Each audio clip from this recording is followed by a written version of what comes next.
we'll call our meeting to order. Renata, if you could do a roll call, please. McEvers? Here. Dukin? Yes. English? Here. Miller? Here. Evans? Here. Wood? Here. Renata, what was planning going to do there? Roll call. I'll go ahead and do for Planning Commission, if that's all right, Tom. Sure. Messina? Here. Mandel? Mandel's audio is off. Mandel? I'm here. Okay. Ward? We see him, we don't hear him. Here. Lutrip? Nope. Rumpler? Here. Fleming? And Ingalls? Here.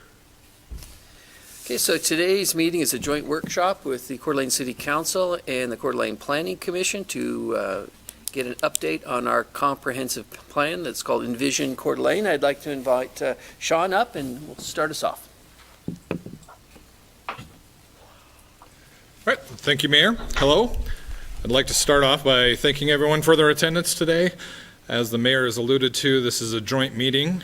We have City Council with us, Planning Commission via Zoom. We have Coeur d'Alene 2030 executive team as well as department heads. Some of them are here physically, as some of them are on Zoom as well. So we called today's meeting, which is a leadership briefing, so that everyone can better understand what the project team has been working on since our last meeting, which covered the economic study by Bridge Economics. With that, I would like to turn it over to Alex so that he can discuss our items on the agenda. He is with MIG in Portland. So with that, I'll turn it over to Alex. Thank you. Thank you, Sean. Can everybody hear me okay? Yes. Nods? Yes. All right. Thank you. Well, once again, thank you for the time today. My name is Alex Dupuy. I'm Director of Planning Services with MIG and the Consultant Project Manager. It's good to be back with you again. I wish we could do it in person, but you know, it's interesting times right now. So I'm going to go ahead and share my screen.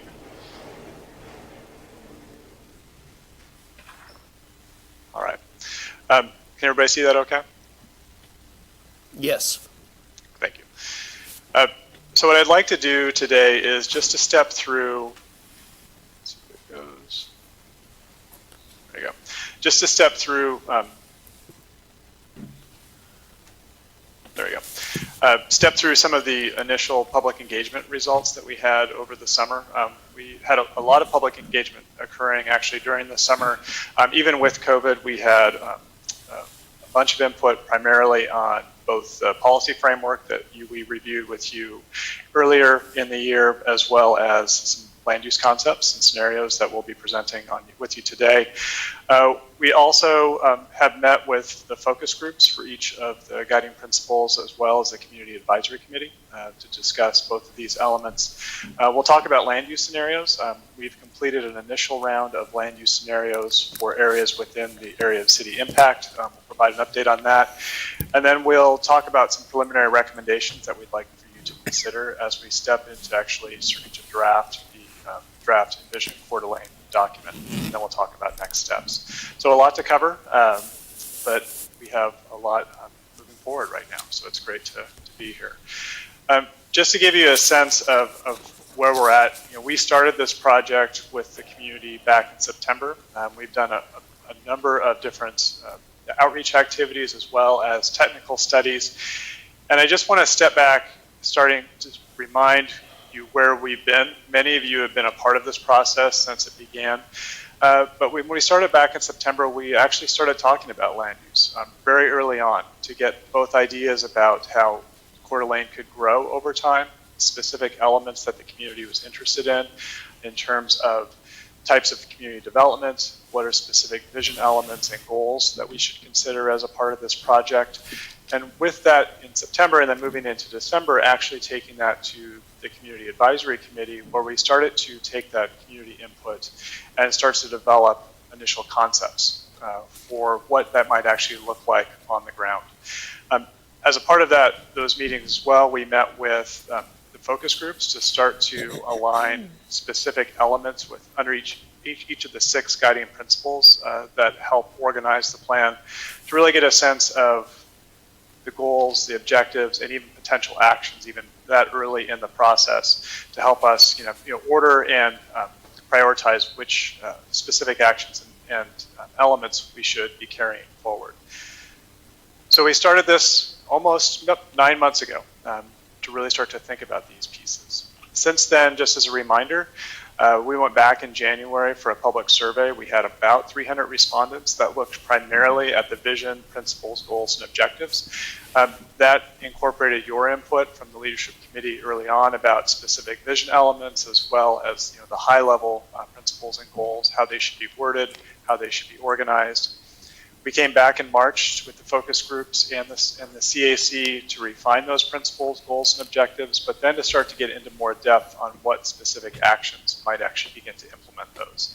A number of those actions are within the CDA 2030 implementation framework, but also a number of them coming out of the public engagement component. So it's really a blend of what we have, as well as what the community has told us over the past several months.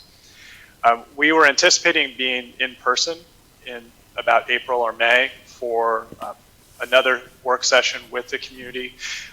COVID changed that, so we modified our process to do an online community survey, which we launched in July.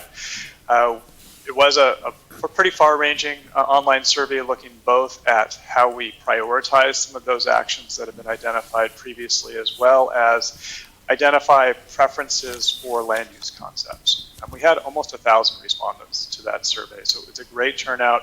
We got a lot of great feedback that I'll share with you in just a moment, but it's really helped frame where we're at today with some of the results from the scenarios, as well as beginning to draft the plan itself.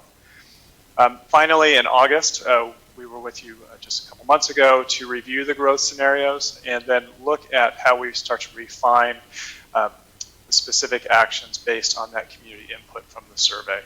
So at each moment through this process, there's been a series of check-ins, both with the focus groups and the CAC, as well as the community through this. So we've had really a great response, I think, for this, what we've been doing, and a lot of interest in how this is moving forward.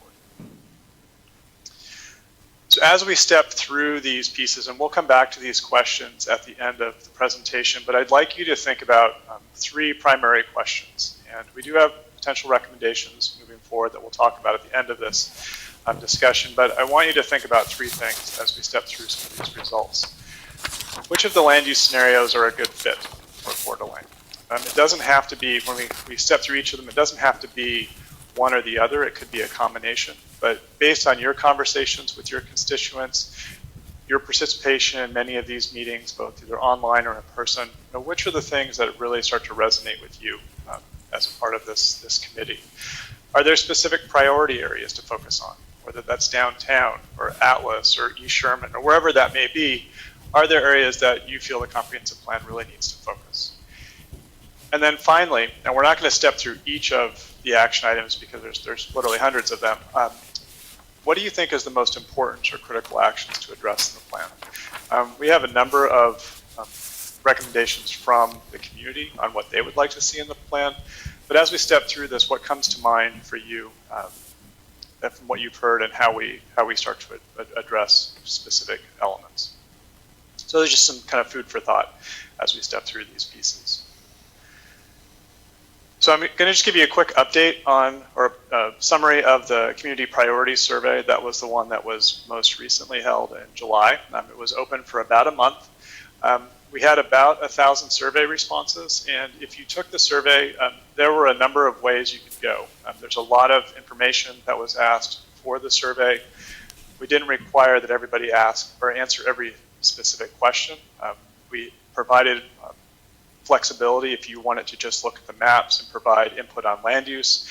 You could certainly do that. You could look at just the policy framework if you wanted to, or you could do both. And to be honest, we had most people wanting to do both. So we got a really dense amount of input through this survey, which was great to see.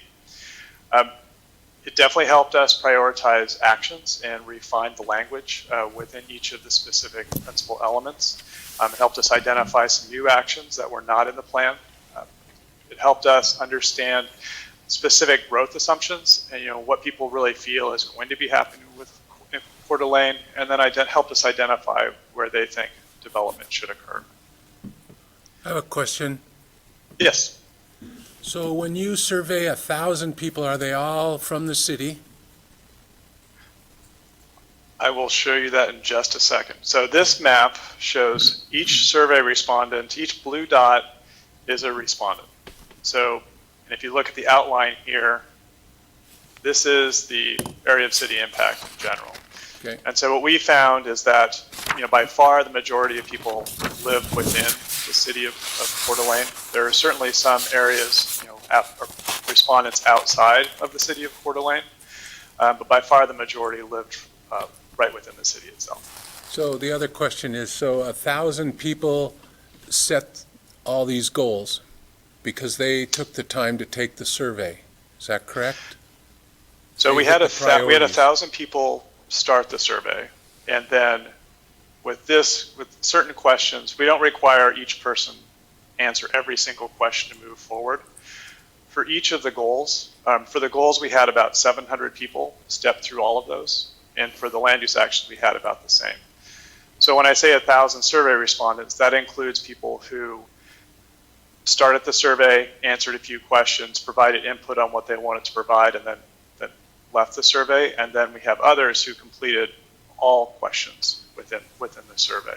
And so it's a balance to make sure that people have the opportunity to provide the input that they want to on the areas they want to, but also allow people, if they want to provide input on everything, that they certainly can as well too. So the results of the 1,000 surveys are carrying the weight forward to the CAC and the other group? Is that correct? Yeah, I'd say that's correct. And I would say, with the caveat though, that not every person answered every single question. So we have, for example, the policy framework. There's 6 specific principles within the policy framework, and we had, several hundred people answer each question within the policy framework. We had some people who answered just questions about environment and recreation, for example, or health and safety. Okay, thank you. So we allowed them to target where they wanted to provide input. Thanks. Let's see, I had a follow-up related to that did you identify for the folks who didn't live in the city if they might work in the city? We do have that information. We haven't broken that out specifically, but there are questions at the end. Do you own a business in the city? Do you live? Do you work within the city? So what we're finding is that people who know about the survey and that are responding to these outskirts, likely have an interest within the city for some reason, whether that's owning a business or working there, or owning a house, but also owning land elsewhere. Okay, thanks. Yep. So just to kind of give you a quick summary of kind of who responded to the survey, not everybody responds to survey demographics, but we had about just over 600 people provide demographics for their responses. We had, I think, a good kind of group or mix of ages. The largest percentage were in the 35 to 44 range. But we also had a number in the 45 to 54 range, and that's not unusual for these types of surveys. The nice thing to see with this is that we had a good number of folks who were younger in the 25 to 34 range. So we're getting a good, I think, mix of different age levels for this survey. In a gender standpoint, the majority of people were women who responded to this. That's not unusual for surveys, although we did have a number of men respond as well too. So that's for the folks who did want to provide demographics. This is pretty consistent with what we often see in surveys, but I do like to see how well balanced the age ranges are for the survey responses. So this is the question I was getting at earlier. We asked for people which ones they wanted to respond to, if they wanted to focus just specifically on policy, or if they wanted to place pins on a map to explore different growth scenarios. And overwhelmingly, we had a number of people who wanted to respond to both. So that was great to see that people were very interested in both the land use as well as the policy components of this. And when we asked which areas they were interested in focusing on, again, there was definitely, strong support or interest in responding to all of these sections. The 2 or 3 that really stand out, environment and recreation, growth and development, community and identity, were the highest in terms of responses for people who are the most interest. And that's pretty consistent with what we've heard just from general community discussion about kind of major issues facing the city today. Ideas of growth. What is Coeur d'Alene becoming? How has it changed over time? The lake is a critical part of both the economy as well as the identity of Coeur d'Alene. A lot of people wanted to provide input on that as well too. So it's good to see there's interest across the board in general though on these. One of the interesting pieces, and if you were at the open house or the first work session, at the first work session, is we asked people to think about the levels of growth that we should plan for. And the majority of people picked medium, although there were a number of folks that also identified high as the amount of growth that we should plan for. Just for reference, the medium growth scenario is what KMPO, your Metropolitan Planning Organization, assumes for growth in 2040. So people were generally aligned with that, but based on this, a lot of people also think Coeur d'Alene is going to grow much faster than what even the existing assumptions are. So we use this as a way to think about how growth could occur within the city based on certain scenarios that we've developed based on the community input.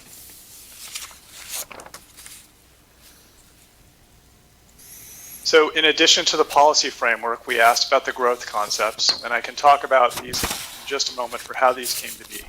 But we looked at 3 different scenarios, essentially, for growth concepts that we were asking people to provide input on.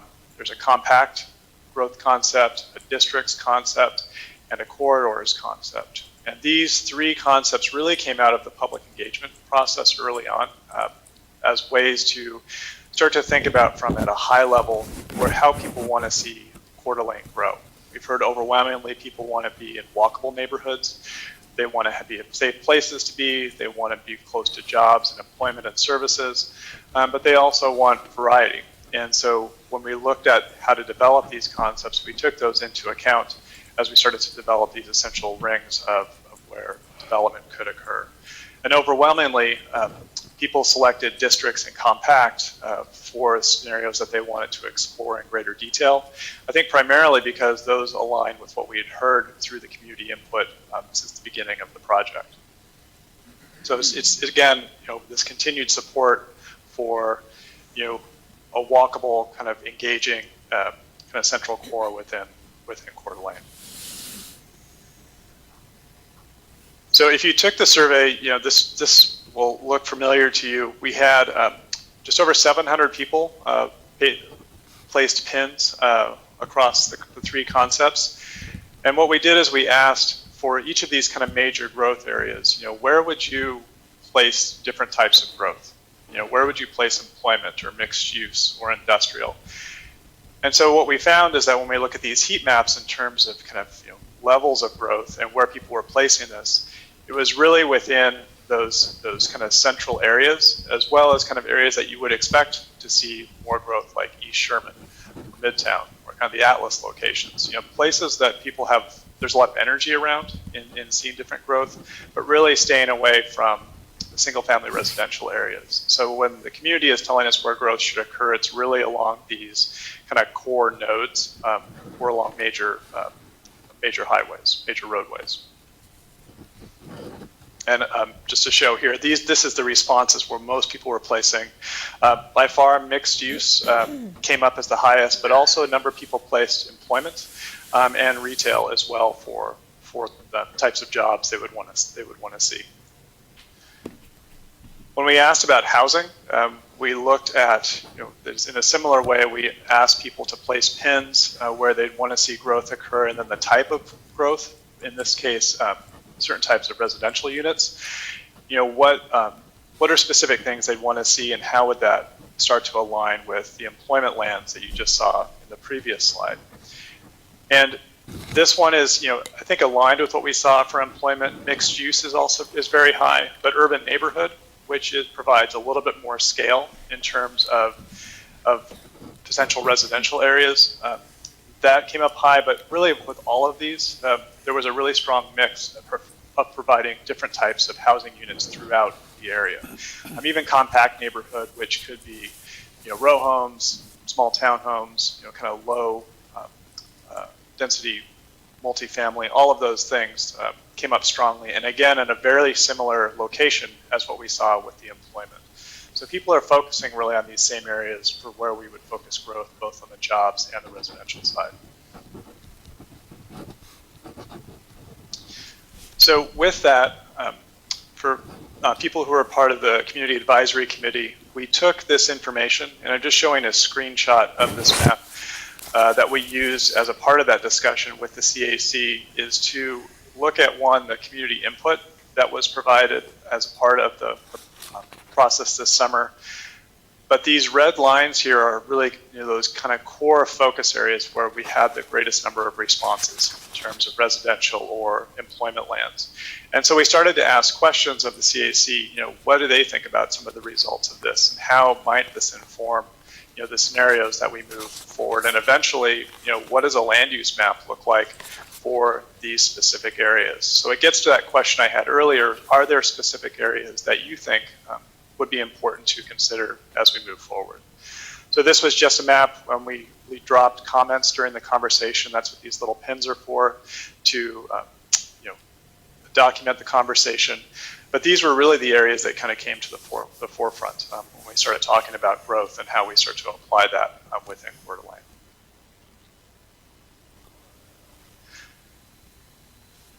So just to kind of wrap those two pieces. So in the end of August, we met with the focus groups for the final time to help kind of step through each of those specific policy elements that we got from, or policy element input that we received from the public survey.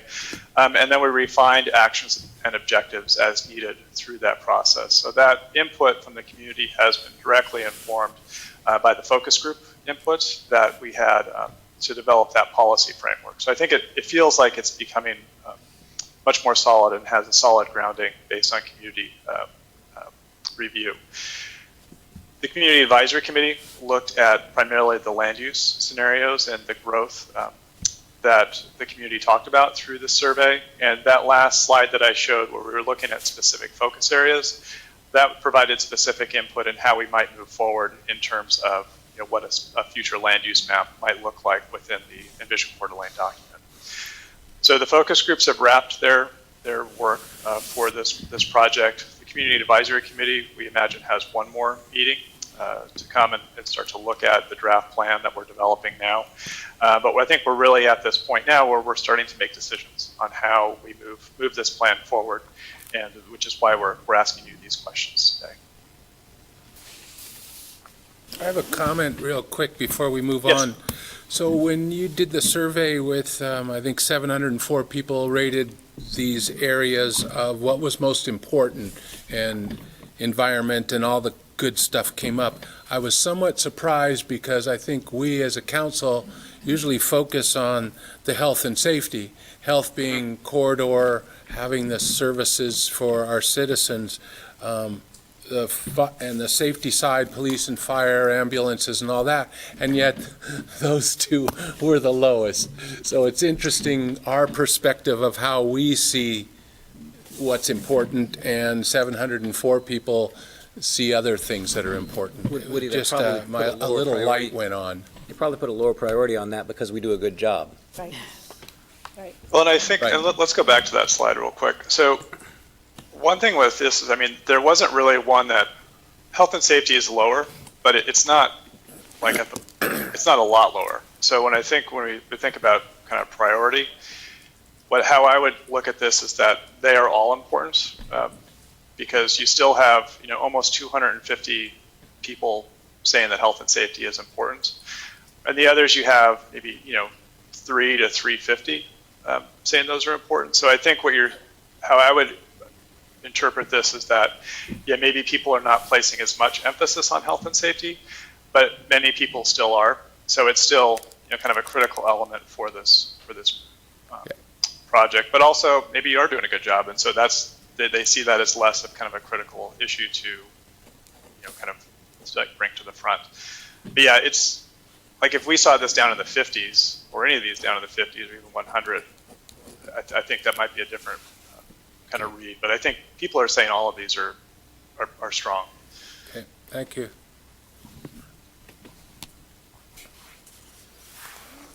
All right, let me go.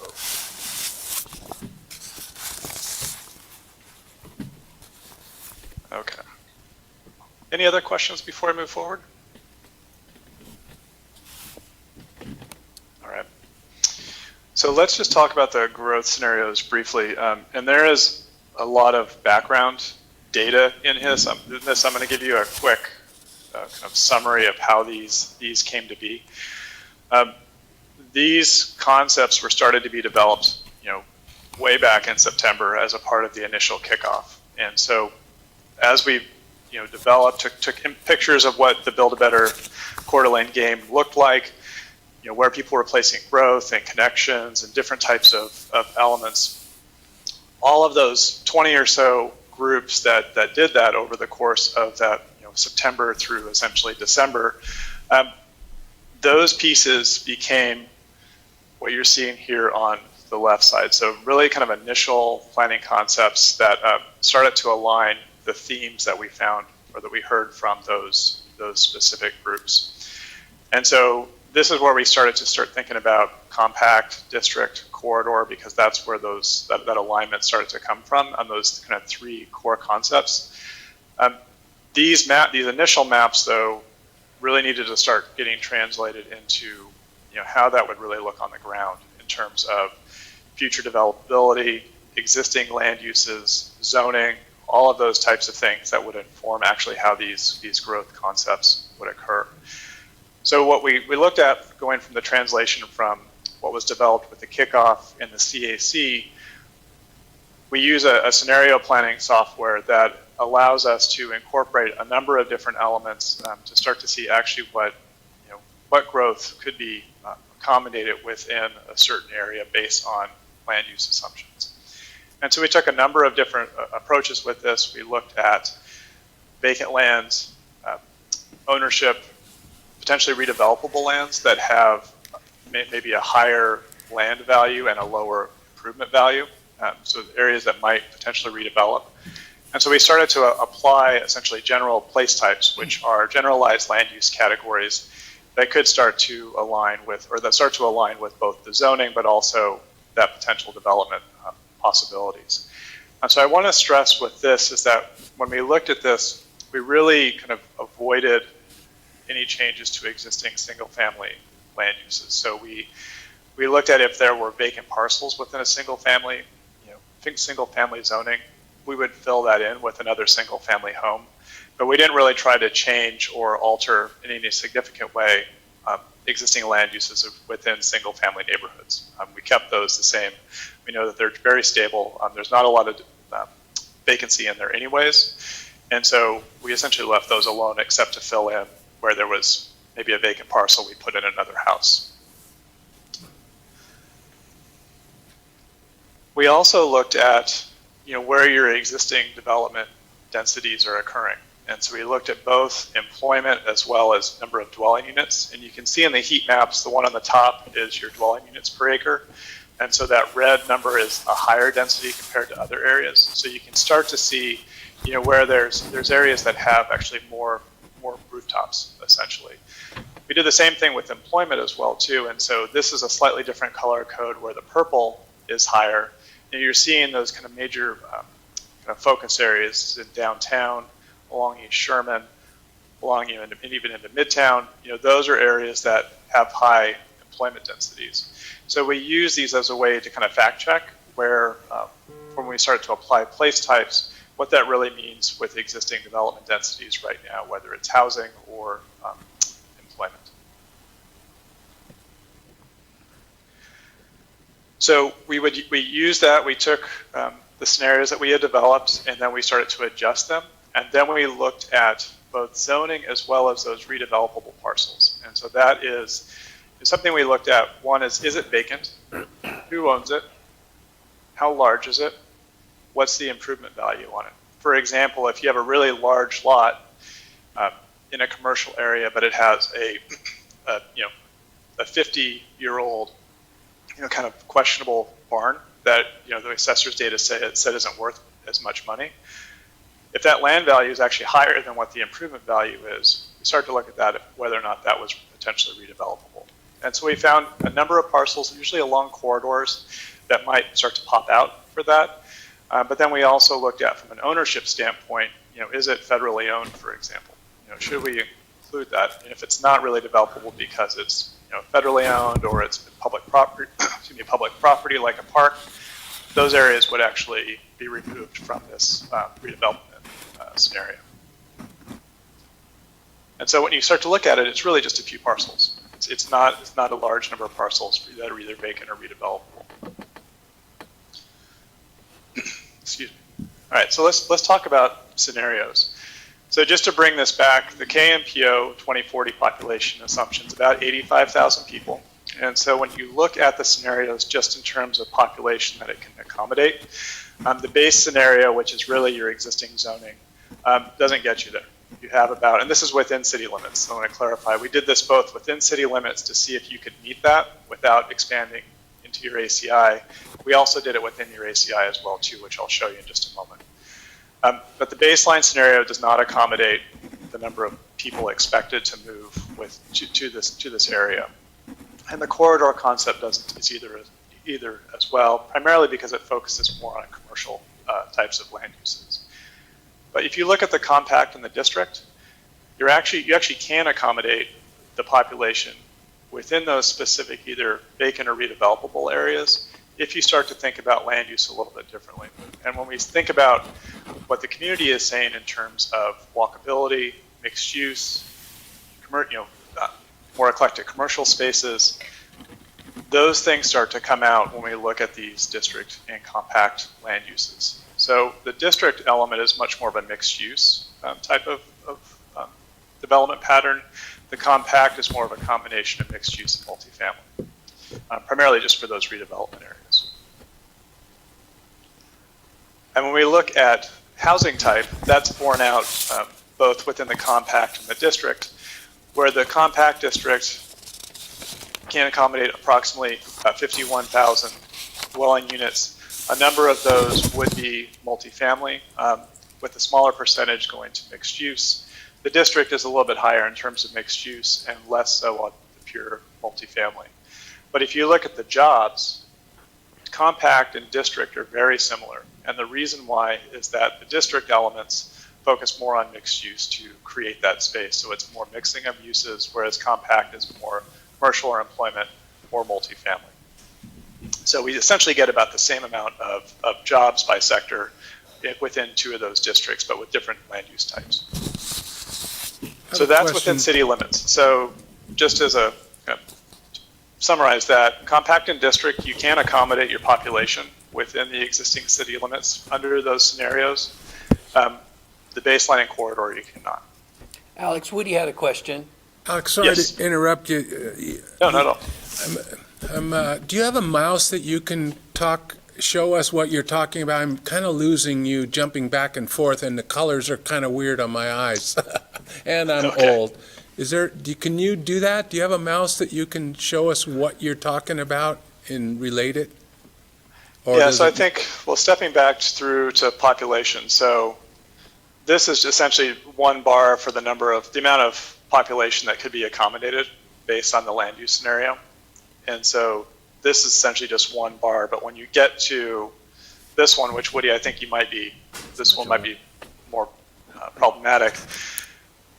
All of these units, single family, large lots, detached single family, small lot, these first two bars are essentially Alex, single you need to turn family on your annotations. uses. Use annotations. Let me see if I can get that here. There you go, thank you.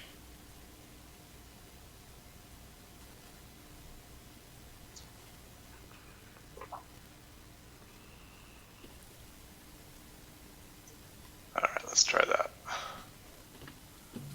All right, let's see if we can do that.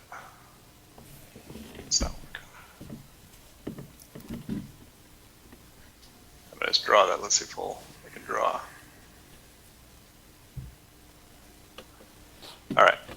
So these two, is this working on your end? It's not drawing on my end. It is not. Okay. I apologize for that. It's not letting me do that for some reason. Who's hosting?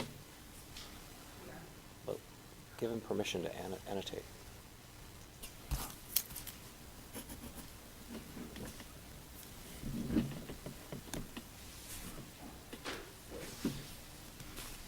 Yeah, it's not letting me draw on that. Alex, I think we're working on some technical thing that's way beyond Okay. me. And Woody, Well, let me see if I can Woody, let me see if I can explain and tell me if I'm helping you or hurting either way. So essentially, when you look at the housing type, these two bars, the light purple and the slightly darker purple, these are essentially single-family units, whether they're larger lots or slightly smaller lots, but those are single-family detached types of uses. And so when you look at all three of those together, compact, corridor, and district, these three concepts, they're really about the same in those types of, go back and forth, these are really about the same in terms of the types of development potential through there. And a lot of that is occurring either through infill with the existing single family or other areas that have not developed yet but are within single family neighborhoods. When you get to single family attached, which is this purple one here, this slightly darker purple, we're again looking at about the same types of potential within all three alternatives. And that's really, again, that could be townhomes, that could be other places. It's really just the location those are placed within the city. The difference between these three alternatives primarily is multifamily. And whether multifamily is within mixed use or multifamily is really as a separate, more traditional type of multifamily, compact has a much larger percentage of that. District has, a percentage kind of in between the compact and the corridor, but a lot of that multifamily also comes in as a mixed use element. So you still get kind of that traditional multifamily, but you also get a portion of that as mixed use in terms of dwelling units. And then the corridor, we just assumed less mixed use because of how it's organized. And it's really more focused on more traditional types of commercial development in terms of jobs. Does that help, Woody? Yes, thank you. Alex, I had a quick question. Sure. On the jobs portion, I'm looking at your shades of purple and I'm not certain. It looks like some of the largest growth is still retail. Is that what you're projecting? Some of those pieces, and actually I realized why I can't draw on it because I was drawing on the wrong screen. So I think I just fixed my technical glitch. Yeah, so for retail, in terms of compact and corridor, so that's this, that's here, Oh, good. and here. Yeah, we are assuming that retail is still a part of it. What we're assuming is that it's a different scale. So with corridor, there's still retail component, but when you look at the overall jobs, if you think of it kind of traditional, kind of larger format retail, those are typically lower jobs per acre or jobs per use than what you would see in a little bit more smaller scale, compact and district types of retail development. So, corridor could be 100,000 square foot Home Depot, compact and ACI. Doesn't mean you can't do that. It just means we assumed actually less of that and more of some of the smaller scale retail that actually has a higher jobs per acre assumption. and just for defining the multifamily, is that like anything above a fourplex? I mean, is it primarily, when I hear that as just kind of the layman, I'm thinking, oh, okay, that's apartments. Yeah, multifamily would typically be apartments. Like if you think of, single family attached, that's going to be row house. Something that's sharing a common wall, but not necessarily floors of different units. Whereas multifamily could be a traditional multifamily development, it could also be a mixed-use building where you have some type of use on the ground floor, whether it's office or retail, and then you would have some type of residential on top of that. So that's where you're seeing the difference between, I think, compact and district, is that district is a little more focused on mixed use, as opposed to compact, which is mixed use with more multifamily, traditional multifamily. And I might be jumping ahead too quick, but, at least one of my big goals, and I think what we've heard from a lot of folks over and over, and actually in my role on urban renewal too, is the affordable housing, which is everything from, workforce housing and subsidized housing, and therefore, I pretty much link, well, that's got to be in that multifamily primarily, although there are some things like pockets of tiny houses, but primarily the affordable housing, I assume, goes with multifamily?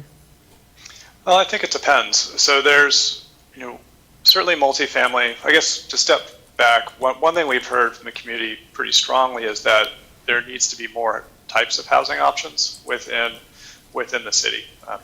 Coeur d'Alene's getting more expensive; it's harder to afford, and so to be able to provide more of a variety of housing options has been important for the community.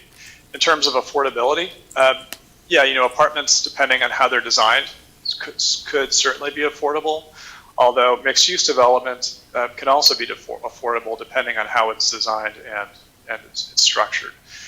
And so I think that's it's not an either-or, it's really an and in terms of the types of housing to be provided. But I think like when you look at your core housing, recommendations that you're developing through your code, that's really about providing housing options throughout the city, a variety of housing options. And those aren't necessarily targeted, as I understand it, specifically towards affordability. It's more about diversity of housing type.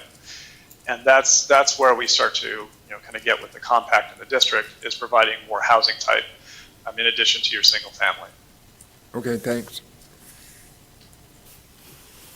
Other questions? Now that I've worked out my technical difficulties, Alex, I got a which screen to question. draw on. I have a question along those lines. Yes. You talked about affordability and diversity. Can you tell me the difference between those two, please? So, and this actually is a question we'll have to you coming up. Diversity is really just providing a diverse option or diverse set of options for housing. The assumption that everybody can afford or even want a single family residence is something that we've heard not just in Coeur d'Alene but everywhere, is that not everybody wants that and not everybody can afford that. And so to be able to provide a diversity of housing types both within existing neighborhoods, as your core housing is looking at, as well as some of the new growth areas, that provides more opportunity for both different demographics but different age groups to live in the areas that they desire. One thing we've seen, actually nationally, is that millennials and retirees are actually looking for very similar things. They're looking for walkability and accessibility. They're looking for access to services. They're also not looking for yards. They're looking for, kind of the energy within a kind of nodal area or a kind of a district area. They're looking for those pieces, but they're not looking for the maintenance that's required of a single family home. And that's true for both ends of the age spectrum. Doesn't mean that it's universally true, but that's what we're seeing in terms of trends. When we get in the middle, when we have kids, having that space for kids to run around, that's another type of housing option that's needed. So when I talk about diversity of housing, it's really about providing as much as you can for both the existing population and the population that you expect to move to the city. Thank you. Any other questions on this? All right.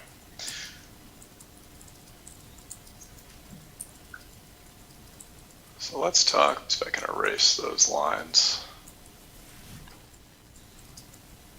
There we go.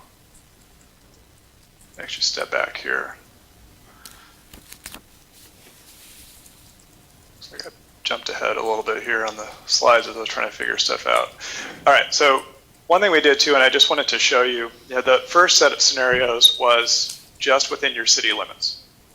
Now, if we look at what your capacity is within your city limits, but also incorporating all of your area of city impact, you do get a slightly higher population, or ability to accommodate a slightly higher population. And I think these numbers are consistent with what we saw within the ACI, is that compact and district can provide more population, or accommodate more population. The corridor is kind of in the middle there.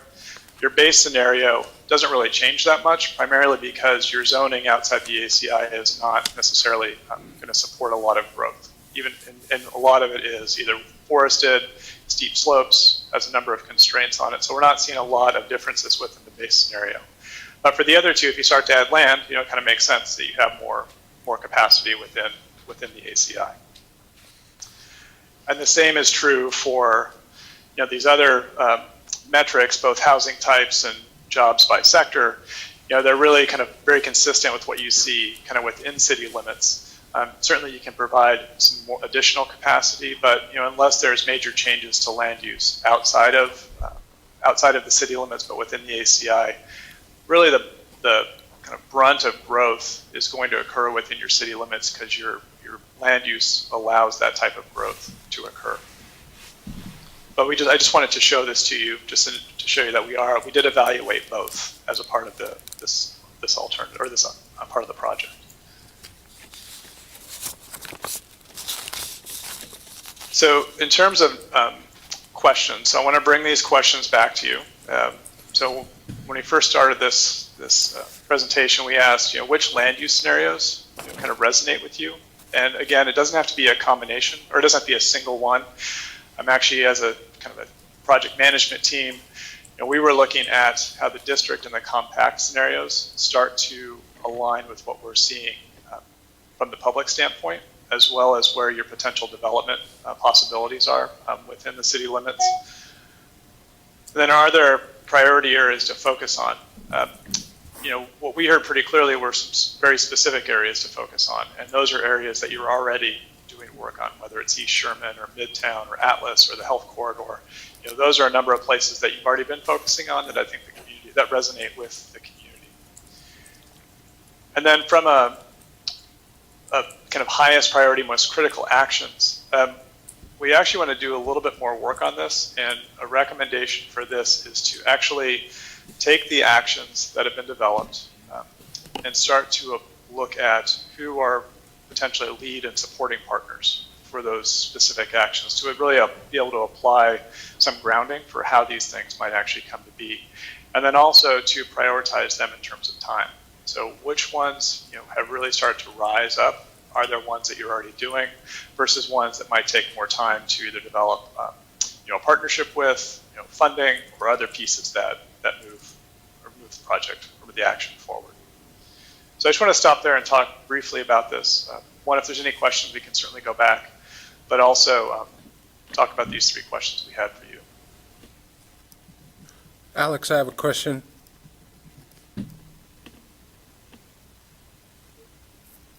Sure. So when you say actions, what does that mean? Does that mean we change rules?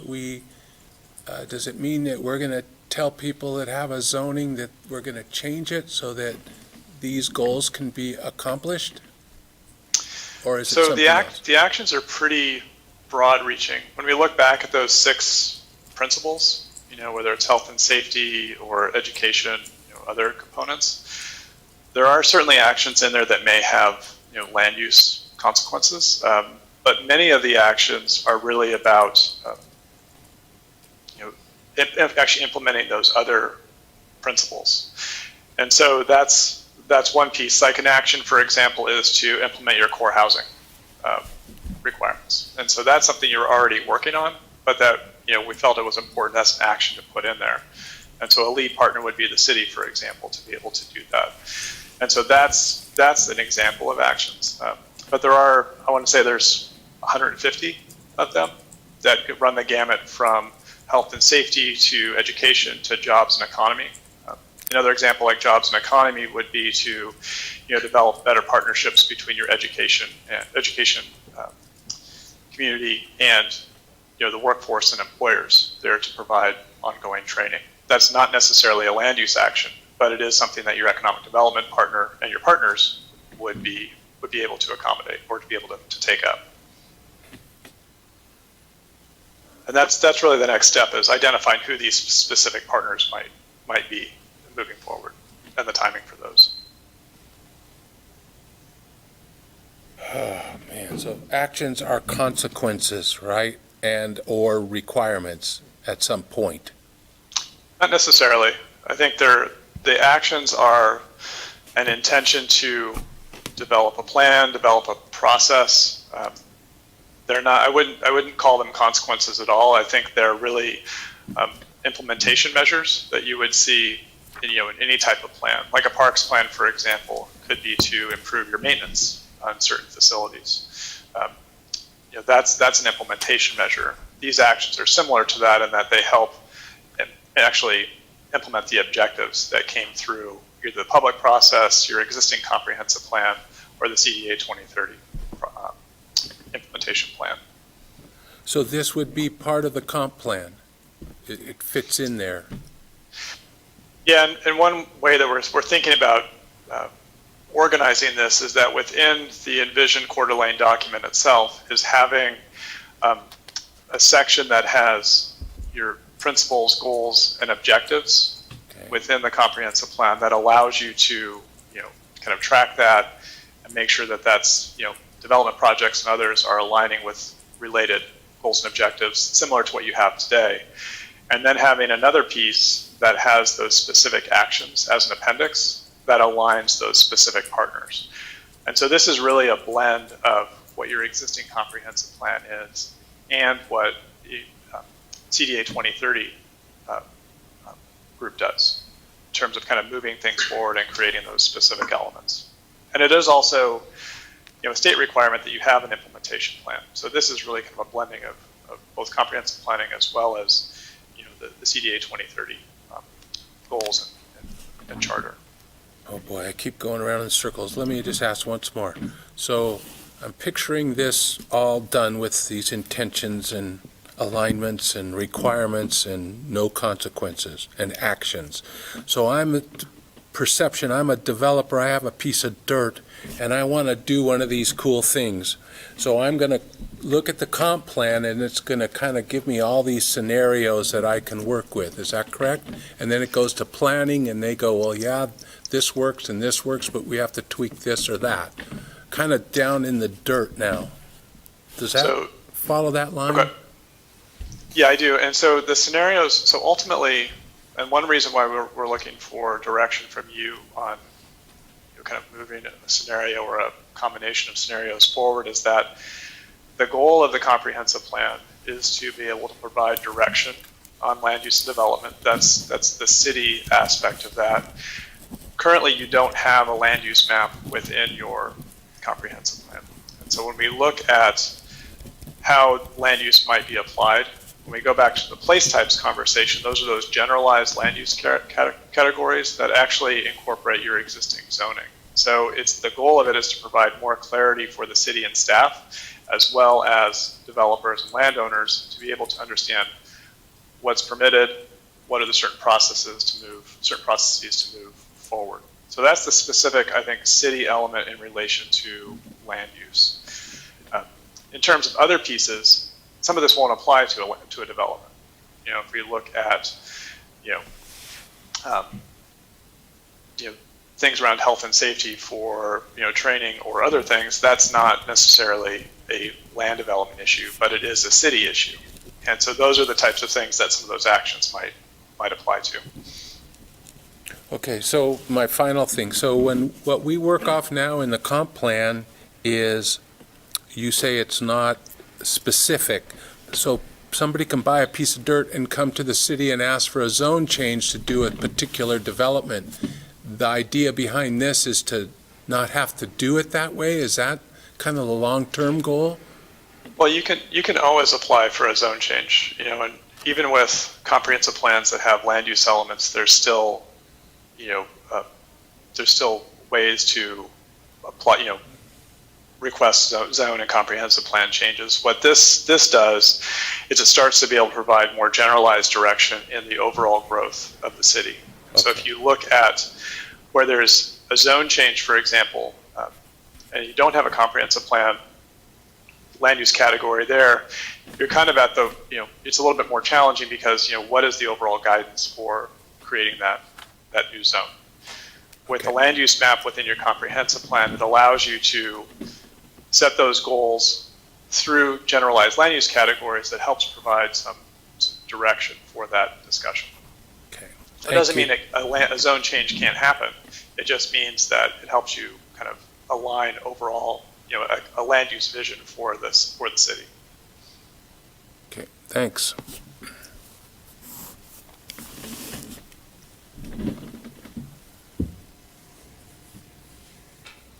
Any other questions about that?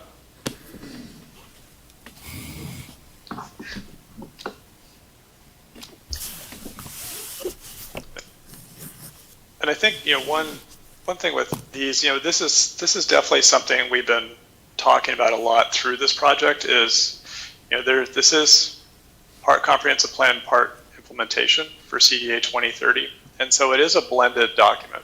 And so I think our goal as a team, and when we come back to you with the draft plan, is to be able to develop something that works for both organizations, both agencies, to be able to use both as guidance for land use and growth, as well as for CDA 2030 to kind of continue their charter of implementing these actions that were developed both through their earlier processes that have been updated through this process. Alex, can you go back to the slide that just shows the survey results, the bar graphs? Sure. This one here? Yes. So when we look at education and learning, and I assume that's going to be wrapped into this entire document, I'm just curious, I serve on a higher education board, and certainly higher education feels that we're engaged with the future planning, and we have an education corridor, and we're very keen on career pathways and upcoming fields of interest. And I'm not sure what the city's role is in that, since the higher education community is really focused on that, aside from being strong, partners, but specifically how. And I'm not, so, and I'm not sure what your group has done research-wise to see what the higher education community is already doing.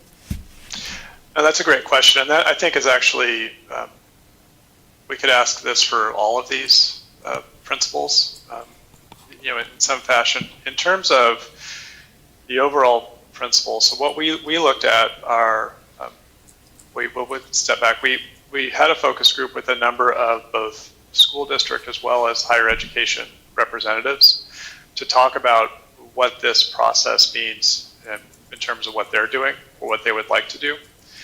And so when we think about education and learning, this is actually a good example in a way that the city may be a partner, but not necessarily the lead. And so what we found for both the education and learning as well as jobs and economy is that there is a role for education in both of those, but it's not necessarily a city kind of directed action. And so that's something we're starting to work to now, is like, who is actually the lead in it? Is it North Idaho? University of North Idaho? Is it community college? Is it a think tank, like an economics think tank, like your Chamber of Commerce? So those are ways that we would look at it in terms of partnerships that are not necessarily city council or city of Coeur d'Alene is leading, but they would be involved in some fashion, but that the education groups or the education facilities would be the ones who would actually take the charge in doing that. And that's really the next step. And that's something that the CDA 2030 group and the city will be working on to help identify those lead and supporting partners. So Alex, I had a question. Councilman English brought up affordable housing, and that really is a a challenge right now in our community, and how do you see this plan being able to direct us where we can look at affordable housing and the things that we can do? Because if you look at affordable housing, and if you look at jobs and economy, health and safety, education, affordable housing affects and touches a lot of those important factors. So just briefly, how do you see that affordable housing issue being addressed in this comprehensive plan, and how can it help guide us over the next few years? Yeah, so and I don't have the actions in front of me, but there are a number of actions that talk about affordability in general, and that's actually something we're going to be reaching back out to you here in the near future about how you define affordability. Is it 60% of AMI or 80% of AMI? Because that actually will dictate kind of how we think about what affordability is. This plan, again, even though it seems like there's a lot of detail within this plan, this is really, at a 10,000 foot level, that developing and helping to implement those actions actually would define what your affordable housing goals might be. This plan won't say that your goal is going to be 500 units over the next year or 5 years, but it's going to be able to provide some guidance about what that might look like. And that's really one of the next steps that we want to ask you is, like, how should we kind of think about affordable housing here? Because it is an issue, and that's something that came up, over and over through the community process. I'd say the other piece to that is that when you think about diversity of housing, there's both naturally occurring affordable housing as well as subsidized affordable housing. And so to be able to provide more housing types, whether you do that through your core housing ordinance or you do it through providing a more diverse set of housing options, actually starts to provide more naturally occurring affordable housing throughout the system. And so that's something also that we have been talking about with the focus groups for those specific types of actions. Go ahead, Dan. Thank you, Mr. Mayor. So one of the things I hear from a lot of people is about the preservation of historical neighborhoods. Where am I going to find that in this? There are, I believe there's a lot of them. It's either a growth or development or community and identity. I forget which principle it is, but we do have some objectives and actions in there that speak directly to historic qualities of neighborhoods. And there are some actions within that, in those principles there. So we do know that you've been doing historic preservation, particularly for some of the neighborhoods, and so that was something that was important to a number of the focus group members. So that's going to be in the plan. It is in the plan. There are some objectives in there that speak to it. I can't quite put my finger on exactly where it is within that policy framework, though. Thank you. How do I? Go ahead, Kiki. Alex, I have a couple things here, and I think I was looking at your last screen. It looks like what you need from us is that we know the expected population needs to be managed by the district or compact version of what our housing looks like. And so to develop this draft land use map gives us a guide so that in the future, zone change requests or developments, changes, building, has guidance to what types of buildings can be built there. So I think you need from us direction to move forward with that. But my questions were, in the course of all of that, at one point there was a slide you had that had limited vacant land.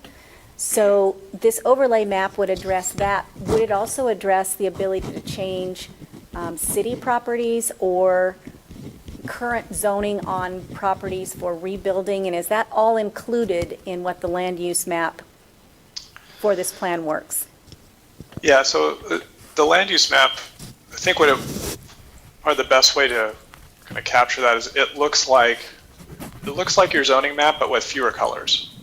And so, in terms of redevelopability, we found within your commercial corridors, in particular, a lot of properties come up as potentially redevelopable.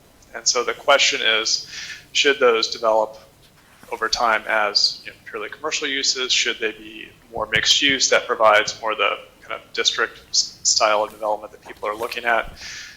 That's the type of questions that the land use map can help answer. So if somebody does come in for a zone change, you have that guidance for that. In terms of vacant land, the vacant land really would, like for example, if there's a vacant piece within a single family residential area, that area would likely be colored on a land use map as just single family residential. And so that wouldn't necessarily change. There would you just be able to build, a single family home within that. I think the kind of the key question are those core areas where you do have potential to redevelop, and how does that align with what your ultimate vision of the city is?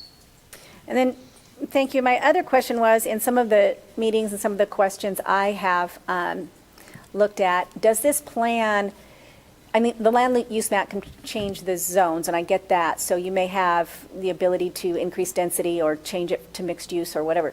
But does this plan incorporate, I wrote down neighborhood nodes because I think that's the term that we were talking about.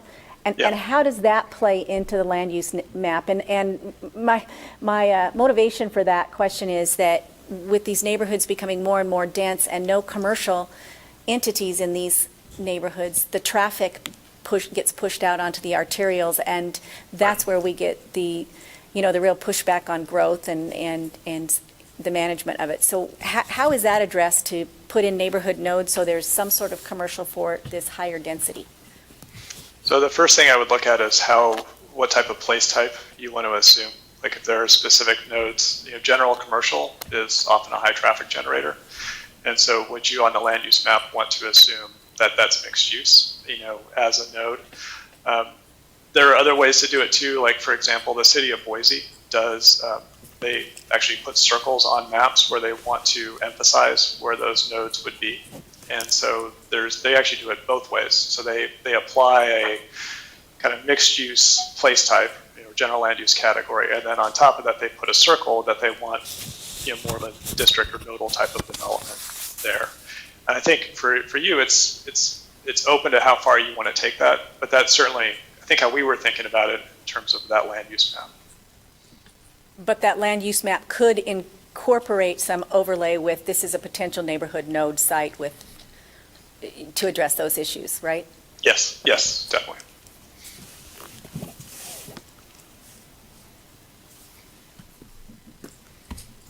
Other questions at all?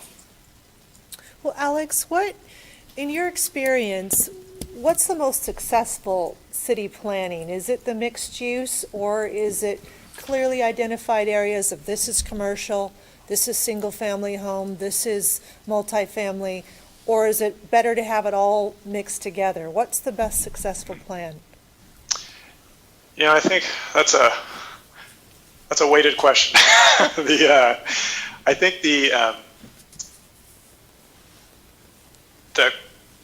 in terms of the most successful plan, I think it is one that helps balance kind of your existing land use with your desired land use. And so what we've heard through the community input is that we're tired of being stuck in traffic. We want increased walkability. We want more housing choice and more options for shopping or retail. It doesn't mean that those existing land uses are going to go away or that they're bad. So I think in terms of kind of what is successful, it's really how you transition some areas while you maintain the integrity of others. And that's how I would approach it. I think, to be very rigid in terms of what mixed use is or what single family residential is, that's often problematic because it doesn't allow that flexibility. But to have guidance so that you still get what you want while providing landowners and developers some flexibility, I think is an important component. It's a balance between those two. I've seen very rigid zoning codes that don't allow anything or allow only a certain type of thing, and often the impacts are kind of either things don't happen or everything looks the same. So I think that's the balance between that. Thank you. And it's never done. There's always modifications and changes. So once you do the map, then there'll be other things to start to look at. That's just part of planning. Right.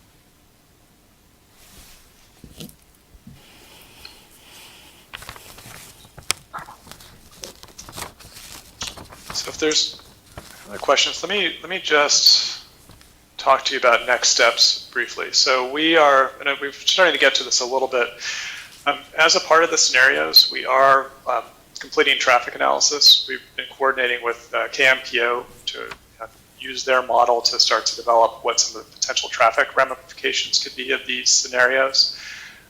We're doing that both for the scenarios within the area of city impact, but we also are looking at what the addition of the Lakeside Holdings property on the west side of the existing ACI is. And so we're developing land use scenarios with them that will also be analyzed for traffic too. And so those are two upcoming pieces. You'll see the traffic analysis for the first three scenarios within the ACI sooner than those other two, but the other three should not be too far behind that in terms of Lakeside. We are in the process of developing a draft plan, so we'll be reporting back to you here on that shortly. Developing some of the major sections of that. The land use map is certainly one of those. Policy framework is coming along well, and then we have some other pieces we need to incorporate into that as well too.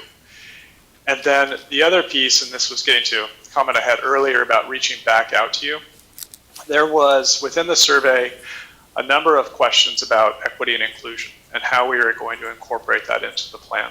And it's very important to many community members, and so we wanted to reach out to you separately through a survey to talk about how we should incorporate that within the plan and to what level and scale. But also to talk about housing definitions. There was a question about, how do we address affordable housing? I think the piece that we need to think about now is how do we define affordability within the city, and so we'd like your input on that as well too. And so that'll be coming out in a brief survey here pretty shortly that we'll be sending out to each of you to help provide input, and we'll be able to report back on that. Any questions for Alex? Woody? Couple. So traffic analysis, what do you come out with when that's all done? What are you going to be able to tell us? Are you going to tell us something to do or not to do or things to change? Well, it's going to be, in general, what some of these scenarios, the level of impact of these scenarios. It's not going to get down to, intersection level analysis. It's really more about, kind of flows of traffic through the city, assumptions for, transit, bicycle, and pedestrian use. Those are the types of things that the traffic analysis will state. It's definitely not a traffic impact study that you'd see on a very specific type of development. It's more of, what are the kind of broad scale potential ramifications for different types of growth. And so that'll help us, I think, kind of start to think about, where should growth occur? How is that aligning with kind of the vision? And then, do we need to look at actions as a part of that for whatever kind of path we take? One other question, many years ago I was on planning and zoning commission, and we did a comp plan, and it was kind of internal, and we didn't change a lot of things. It was mostly watching what was going on and trying to give people the flexibility to create what they wanted, because guess what? It's their money, it's their dirt, and it's their risk. Business is a risk. My question then was, our growth at that time, as I recall, was basically all around the sewer treatment plant. Can only take so many flushes. That's kind of where we were topping in, and that's how our ACI was sort of developed. We kind of went, this can handle so many flushes. Well, many years later now, we're much more technical on the flushing. We're cleaner, things like that. When we talk about growth and we're putting numbers out there, we're saying, well, we don't want to be 100,000, but we'd like to be about 85. How is that? How do we say that, and then how do you hold it? Is it ACI, we don't extend out, we don't push out, we don't ask Lakeside Holdings to draw the line at Hutter, and don't cross Hutter because we're not going across Hutter. You follow my kind of a vague question there? Sure. And I know, we've had some, I think, preliminary discussions with, the service providers, and they're waiting for some of the results for this to update their master plans. I think the big question is to be able to understand kind of how growth is going to occur in the long term helps them greatly to be able to plan for what sewer, water, fire, all of those kind of critical facilities are. And so I think that's one reason why they're waiting for this, is because if there are, for Lakeside Holdings, for example, or additions to growth within the ACI, they will be looking at how they actually serve some of those facilities and what the impacts might be. And so that would be a follow-up, actually an action, that would be a follow-up for those service providers to be able to update their plans from the results of this. Well, along those lines, it used to be that the council would say, here's where we want to go, here's where we want to be, and we draw the line, and then we don't have to ask the sewer if you want to grow, or the water department to poke another well. We're saying, this is our limit, this is where we want to go. And we get yelled at a lot about growth, and it's you want to grow, but you don't want to grow. And then I seem to remember in the past, our city administrator, you have to grow a little. You have to keep growing or you're dying, right? Do we hear that? And downtown's a good example. In the 80s, we were dying. And then they did some things, and then we're growing. And then we slowed down, and now we're booming. And we've boomed before. A couple of hard winters, it can slow down again, right? So I guess I'm trying to understand the growth thing from your guys' perspective. You guys sort of throw us, here's the potential. You can control this, you can do this, you can create affordable housing and education opportunities, and the fire department's growing, the police department's growing, the sewer department's growing, water department's growing. When do we say, 85,000 is all we want, draw the line, and then what? So I think, these are all, from a city council standpoint, these are all obviously things that we're looking for guidance from you on. I think from a growth standpoint, we are looking primarily at what your existing land holdings are within the city. What is the land? What can it accommodate? Then we're looking for, based on community input, should there be changes within the city from a zoning or a land use standpoint that starts to get to those different types of growth that people have told us are important. In terms of providing community services, that is something that each of those departments would plan for, and obviously I think work with the city council about whether or not that's appropriate. Our job was to look at land within the ACI to see and to take into a public account kind of what some of those land uses should be over the next 20 years. And so how that's accommodated from a public service standpoint would be your service provider recommendations for how they provide that. That makes sense. It's kind of more, you guys are to do the how do we do it, right? The how. Yeah, we're saying this is what's possible, this is what the community is saying, here's the policy recommendations or guidance to get there. Your service providers would then say, if this is the direction that city council and the community wants to give us, we'll develop our plans to be able to accommodate that over time.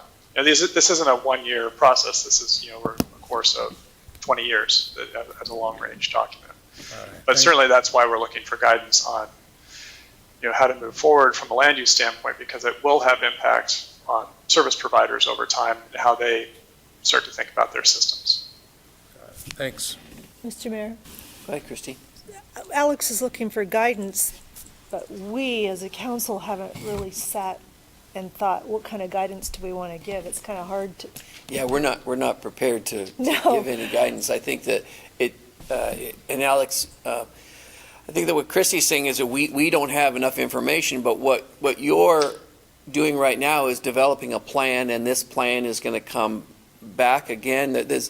Assuming that there's going to be several other updates until we get to the final, this is what we're adopting as a comp Yes. plan. So this is still more information that we're getting. So we're not, I don't have enough information to make any decisions. And so, we're going to have a lot more of these updates before we get to the point of where we're approving a comp plan. I just wasn't sure if Alex was looking for something today from us. I don't, and Sean, you're not this is just an update. We're not looking for any council recommendations today. No, the only thing. Yeah. I think the biggest thing Alex might be looking at is there are 3 different scenarios, and we've heard from the public that 2 of them have come to the forefront. Is it worth our time to go forward with that 3rd one as well? Or should we drop that one and use our resources in those other 2? I think that's kind of what Alex was looking at. Is that correct? That's correct. And I do apologize. I have another presentation I have to do in just a few minutes. Yeah, I think that is correct. And certainly, Mayor, I think what we can do is we can provide additional information for you and City Council to be able to provide more input. Partly this is an update. This meeting, we're at this point where we have a large amount of kind of information from the community. We're starting to get to the point where we're developing potential recommendations for you to consider. And so this was something we wanted to show. 2 are starting to come up on the top, the district and the corridor. And I think by having some direction that helps us with how we approach land use within the comprehensive plan itself. Refresh my memory on the 3 again, and what the 3rd. So there is the district, the corridor, and the compact. Okay. And we can provide, Sean, I think we can provide some additional documentation if people are interested in that, how that came to be and some of the methodology behind that to show those results. Yeah, I think that would be good to get more information, because we're short on information right now, and we need to have a lot more input. And Woody, when you're talking about growth and lakeside holdings is a big one. All of those things come through annexations, right? And we make decisions on annexations, on if you annex it in, what's it zoned at, and so there still is that control. But I believe that this plan is going to guide that process as well. So it's a little bit of a piecemeal approach when it comes to growth when you're talking about annexing in pieces of property, because we get 2 or 3 or 4 different annexation requests a year that we study and make a decision on. So that's kind of how we guide the growth. I get it. I guess my question on this is that we, as a council, have never had these discussions, just open discussion about what's going on. Some of us are on different committees with this, but, and 1,700 people are saying this is what we want, and they're trying to develop the pathway to it. I understand that. It's just it usually ends up coming back to us and the Planning Commission.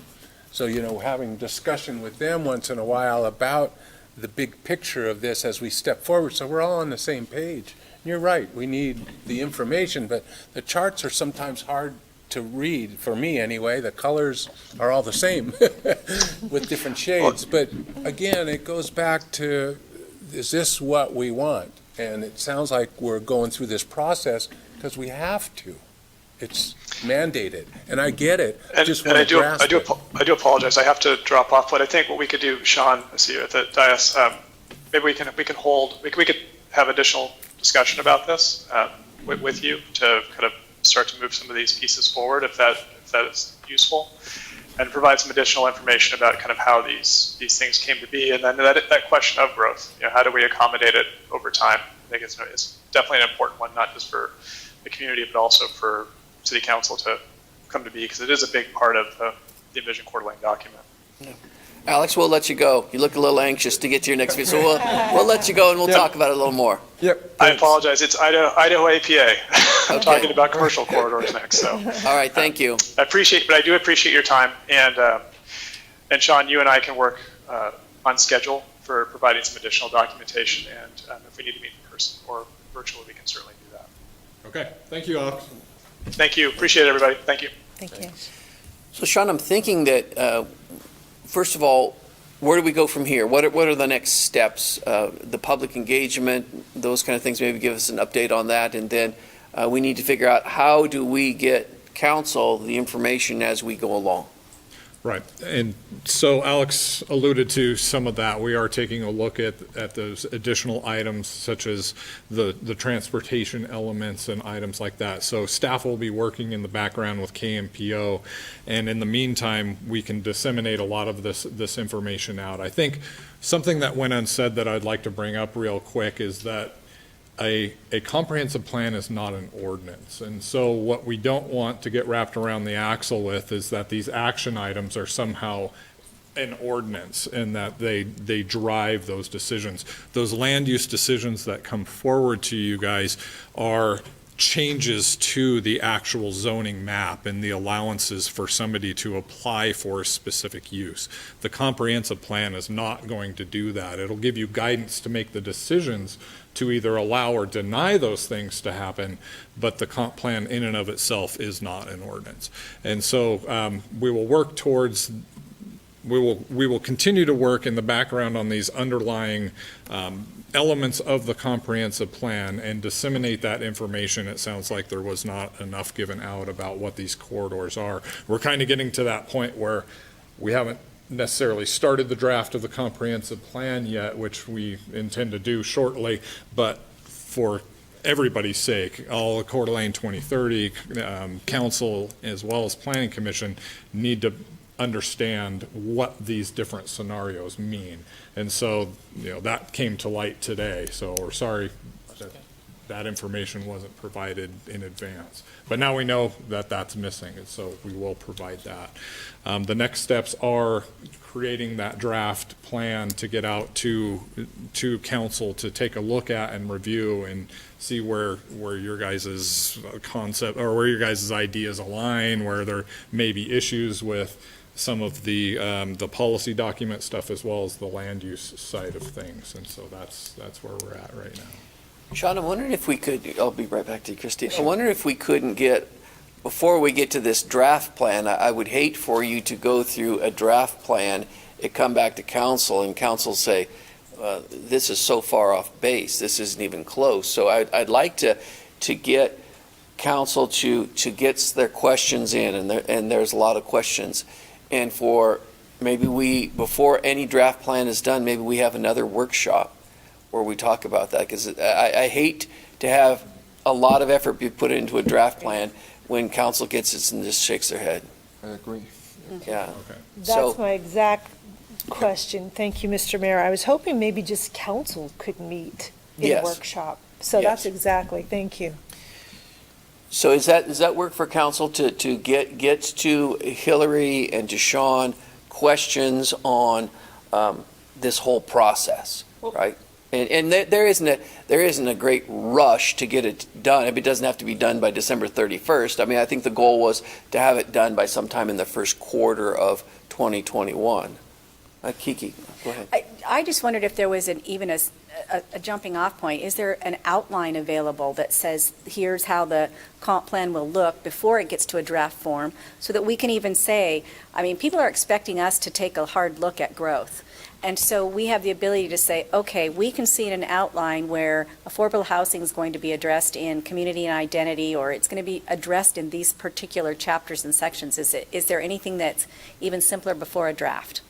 So Alex has sent me a draft outline, but it's very high level, like this is what the chapters would include. And so it doesn't get down into the weeds where you were just describing, but it does lay out the framework of how the plan would come together. And that might give us an outline to say, well, here's where my question should be inserted.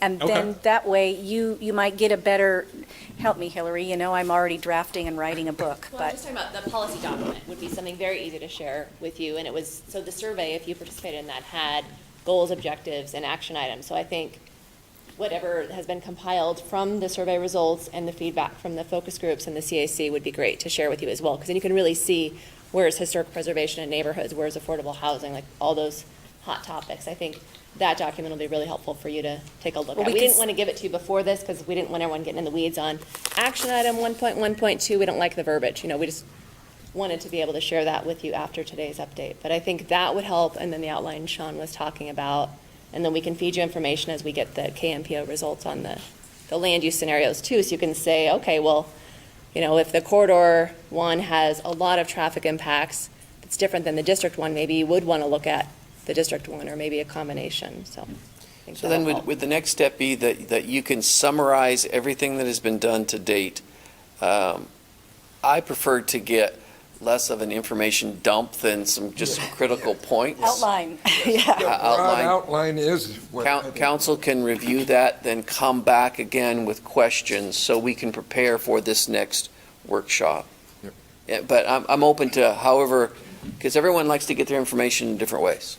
Woody? So I think in this, and again, going back on my history, it was the relationship with the council and the planning commission. They're the ones that are kind of our eyes and ears up front, and I don't know if what we're asking for should go to them also. So we're kind of trying to get on the same page. They have to work with you guys. They work with the plan, and then they basically bring it to us, kind of done. Most of the work, they've done the work for us to either agree or disagree with. Most of the time we go along with it because they've done all the work. So I just think in the same idea is that what we're getting, are they getting? Are they in the same loop as us?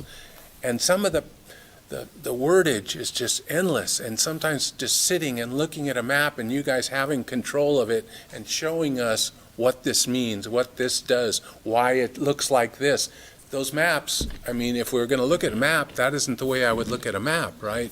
With verbiage and all this. Give me the map and let's talk about it so we grasp it, we can see it. Otherwise, it's a lot of words, and you're really good at that. Don't get me wrong. But it's just, I'm sorry, I might be slow or old, but it's just comprehending all these words and that we haven't used before, So it's kind of a learning curve, I know, for me and most of us, but I was thinking about the Planning Commission because they have to apply it, right, and give us suggestions. So just blah, blah, blah. Sorry. Other thoughts of council on Hillary, how this is Tom. Can I weigh in for a second on that? What he just said? You go right ahead. Thank you. And maybe Sean and Hillary can update update the council members on, we've had, as the commissioners, a few of these meetings ourselves. So I feel the commissioners are pretty up to date on what we're looking at. And we've had the same question. How is this going to fit into the usability of us using it when we have planning and zoning questions? So my personal feeling is, we're getting there, and we'll look at it as well, because yes, as what he said, we're the ones that, and the commissions make that decision based on our comp plan. So I'm comfortable where we're at right now, and I know that the council probably has a lot of questions because we've had a few more meetings than the council has. But what I've heard tonight, I think, is the right path where we're going.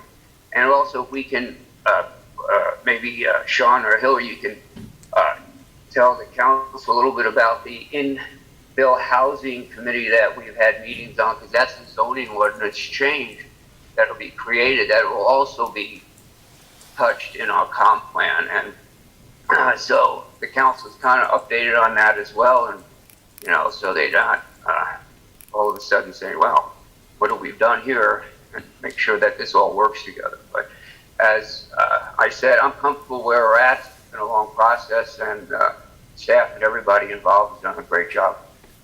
Thank you. Thank you. Any other council input? Now, these meetings are so clunky.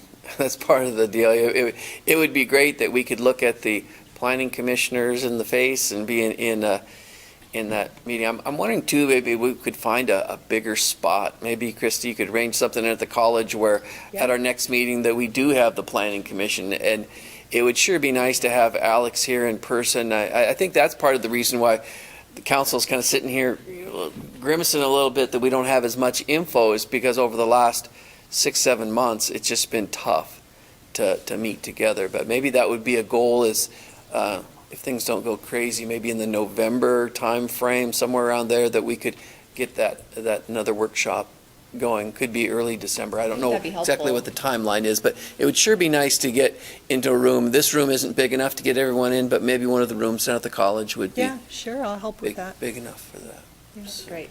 On the topic of the core housing that Tom mentioned, so Mike Beharry will be doing an update at the council meeting on October 20th.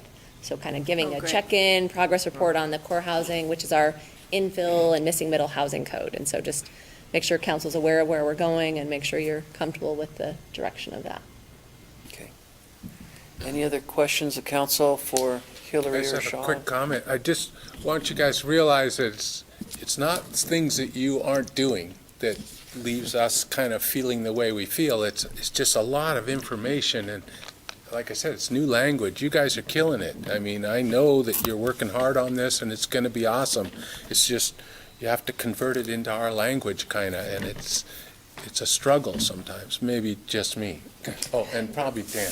No, and me, Woody, because I think, well, if you're looking for direction and priorities, we don't know without discussing it a little more and understanding it a little more, how to give you direction, and we want to be able to do that. At least me, that's what I'm feeling today is, how do I know, for me, jobs and economy are certainly a direction I want to see us go, but there were a whole lot of other things up there, and so I guess understanding what kind of direction we're looking for and then the knowledge to give the direction, so. I would like to make one quick comment. Woody and Tom are both correct. The state of Idaho, as well as our local codes, say that Planning Commission is in charge of the comprehensive plan and putting it together, and they hear it first. So when staff brings forward the comprehensive plan for approval, it'll go to Planning Commission first, and they'll make a recommendation to council, and then you guys get to either approve it or slice and dice and back to the drawing board, and that'll be ultimately council's call. Right, any other questions? So the next step is you're going to provide the council with more information on where we're at right now, And Planning Commission too. and planning commission. Gently. Yeah. All right, if there are no other questions, council will be looking for a motion to adjourn. So move. Second. All those in favor? Aye. City council is adjourned. Thank you. Thanks, you guys. Thank you, everyone.